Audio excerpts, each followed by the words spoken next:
This right here is my papa's bread recipe from all those years back. He would make it religiously. My brother, my cousins all loved it, and now I'm gonna attempt to make it on my own. Here goes nothing. First, gonna take 2 packets of instant or rapid rise yeast. It's about 4.5 teaspoons for those that don't deal with yeast in those kind of numbers.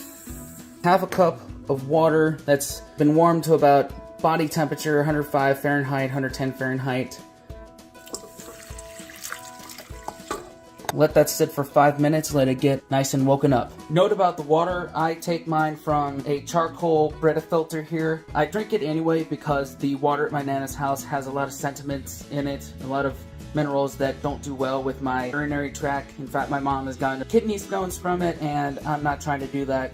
Plus, I drink enough not as good for you liquids as it is, and I don't want the water around here to bite me in the butt when I'm actually good and do drink my water. Meanwhile, I've measured out 6 cups of bread flour. My papa always swore by King Arthur, so that's what I'm using here. And I've also got 3 tablespoons of melted butter.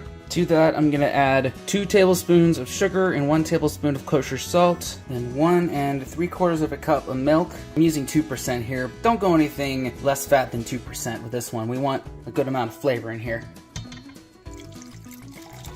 And it's spilling everywhere, of course. Just went ahead and dumped it in. The yeast was bubbly and it started to smell like beer. That's how you know that your yeast is ready. Now, this isn't part of the original recipe, but I like it, and it's coming in handy now because couldn't get the rest of the sugar and salt off the bottom. I'm adding 1 beaten chicken egg and kind of make it brioche type of bread. Next step is to add 2 cups of this flour. Just kind of eyeball it a little bit. Beat for about 1 minute till just combined.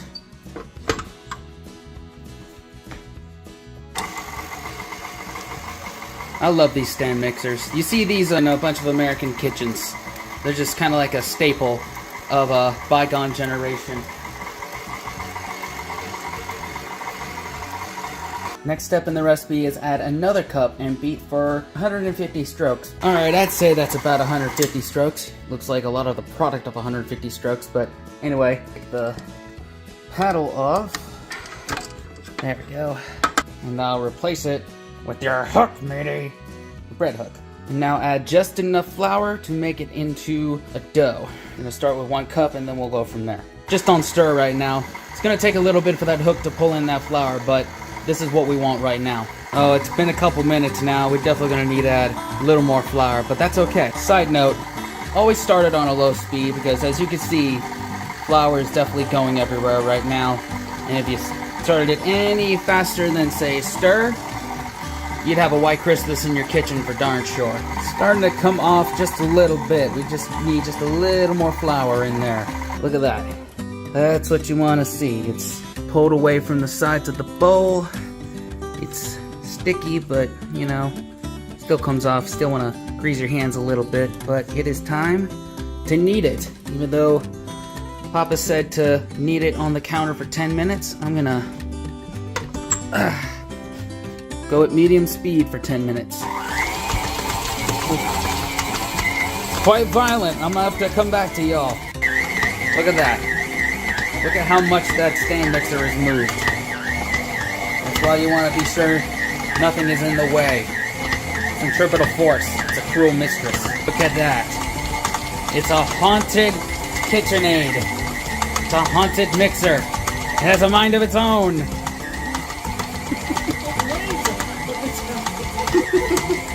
By the way, Nana, what did I do wrong with the potatoes? You left the eyes in them. Oh, yeah, I did.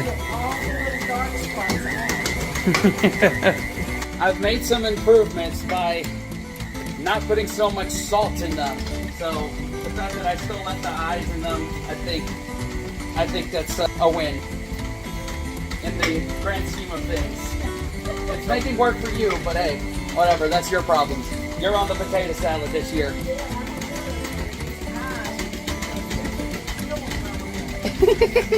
Now, Papa had the luck of the Southern Charm when it came to baking. Me, I got fancy book learning. Here's how you tell if you have good gluten formation in your bread dough. Hold it up to some light. You see gluten strands like that, you are good to go. Oil it up a little bit. Toss the coat. Cover with a tea towel, let it sit for 20 minutes. Cover with a tea towel, let it sit for 20 minutes. That was funny. After 20 minutes, you're gonna uncover it, and look at that. It's doubled in size. All that yeast done its thing. You know, punch that down, redistribute all that gas, then put down some parchment or wax paper, flour up that sucker, and then you're gonna wanna turn out your dough onto that. Divide it into half using a cutter of some sort. You could measure it, but I'm too lazy to do that. Once you form it into a rectangular shape, you're gonna take yourself a rolling pin, flour it up, and then you're gonna roll it out into an 8 by 12 inch rectangle. Now, this is the most important part of this whole bread operation. This is what separates Papa's bread from all other breads I've ever had. Once you finally get it to that 8 by 12 or 9 by 16 rectangle, what you're gonna do is you're gonna start to fold it up on itself, jelly roll style. Take your time with it. Go slow with it. Better to get it right than to get it speedy. In fact, I slowed this part down visually just to demonstrate the type of speed you should be going at. Once you've finished up the roll job, you wanna pinch the sides, be sure it's nice and sealed up, put it in a greased up 8-inch loaf pan, seam side down of course, and then you're gonna wrap it up with both parchment paper and then plastic wrap, and then park it in the fridge overnight. Yeah, you could let it sit on the counter for 1 or 2 hours until it's risen, but overnight in the fridge definitely makes for a better flavor and texture. Trust me on this one. Here's what they look like after rising for overnight. They've doubled in size there.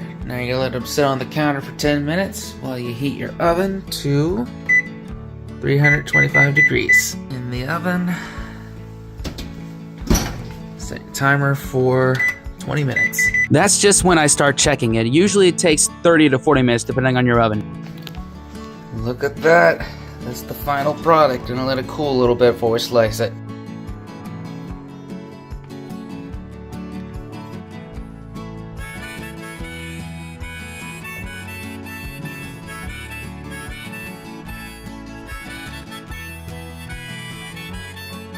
Totally forgot to describe the flavor and texture to y'all, because that was at my Thanksgiving and family was there and couldn't have main character syndrome around the ones that I love, so it was amazing. The flavor had that nice earthy beer taste to it in the background, obviously, but you know, it was soft, it was pillowy, the texture was even, and because of the egg in there, it made for perfect French toast for the next couple of days. So I hope I did Papa proud with this one. Anyway, thank y'all for watching.